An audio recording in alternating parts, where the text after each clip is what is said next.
तो आज भिडियोटा है कालिया योजनार नहीं करी तो देखुन जदि आपण मैंने भी कालिया योजना हिताधिकारी अच्छन कालिया योजना टंका जदि पाउछन बेले आपण मैंने निहाती भाव आज डेट पूरा जानीपारे जे आपंकर 2024 पहला किस्ती कालिया योजना आपन को केन दिन मिलवा जेनटा कि डेटटा आसी जाइए। तो आपण मैंने निहाती भाव वीडियो शेष पर्यंत देखुन केन मान के मिलवा केन मान के नहीं मिले टोटाल आपण मैंने जेनटा कि जानीपारे आज वीडियो रे।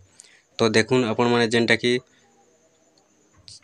वेटिंग रे थिले कि कालिया योजनार 2024 किस्तीटा केबे मिलवा बोली।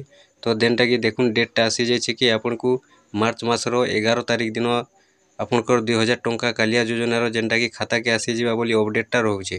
तो जदि आपण माने प्रूफ देखवा लगी चाहूछन बोले भी जेनटा कि प्रूफटा भी आज आपण माने वीडियो रे देखि पारबे जे 11 तारिख दिन आपनकर पैसा जेनटा कि आसबा कि नहीं आसे।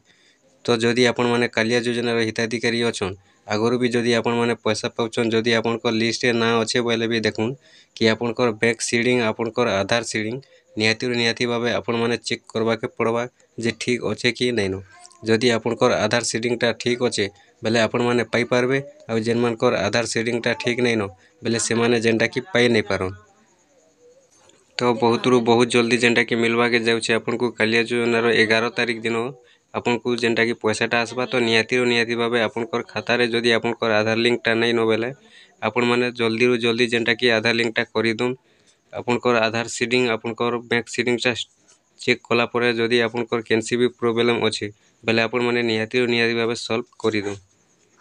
तो बहुत खुशी कथा जेनटा कि देखुन बहुत चाषी भाई मैंने भी वेटिंग करथिले कि कालिया योजना टंका केबे मिलवा बोली अपडेटटा आसी छे जेनटा कि 11 तारिख दिन 100% मिली जावा आपन को कालिया योजना टंका। तो आपण माने जानी थिबे कि जेनटा कि डीबीटी माध्यम रे पैसाटा आसुचे।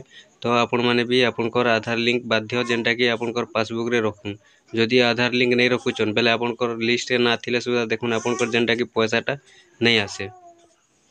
देखुन जदि आपण माने भी प्रूफ देखवा लगी चाहूछन कि 11 तारिख दिन पैसा आसबा कि नहीं आसे कालिया योजनार बेले आपण माने प्रूफटा देखि दुन देखि देला परे आपन को जेनटा कि विश्वास हेबा और आपण माने को जेनटा कि आसबा बोली भरोसा भी लागबा। तो देखुन आपण माने प्रूफटा देखि दुन पारुछन कि कालिया सहायता खरीफ 2024 ओडिशार माननीय मुख्यमंत्री श्रीयुक्त नवीन पट्टनायक द्वारा 11 मार्च 2024 अपराह्न 5 टारे हस्तांतर।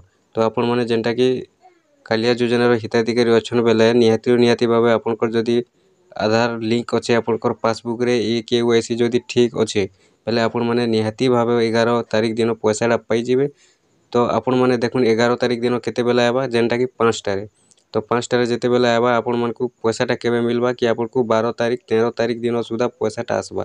काहे जे बेले देखुन 5 तारिख आपण मन जानछन जेनटा कि बैंकटा बंद हे जाइथिसिनो। तो से कारण लागि जेनटा कि देखुन बैंक रूल्स ट्रांसफरटा पैसाटा नहीं हेतै। तो 5 टारे जदि ट्रांसफर होउछे बेले भी आपन को जेनटा कि आपनकर खाता के 12 तारिख दिन कि 13 तारिख दिन आपनकर खाता के ट्रांसफर हेबा आ आपण माने 12 तारिख दिन 13 तारिख दिन पैसाटा पाई पारबे। तो निहाती भाव आपनकर जदि KYC नहीं न बेले चेक कर दुन चेक कला परे जदि आपनकर ठीक अच्छे तो आपण माने पाई जिबे आ जदि ठीक नहीं न बेले आपण माने निहाती भाव आपनकर KYCटा करि दुन।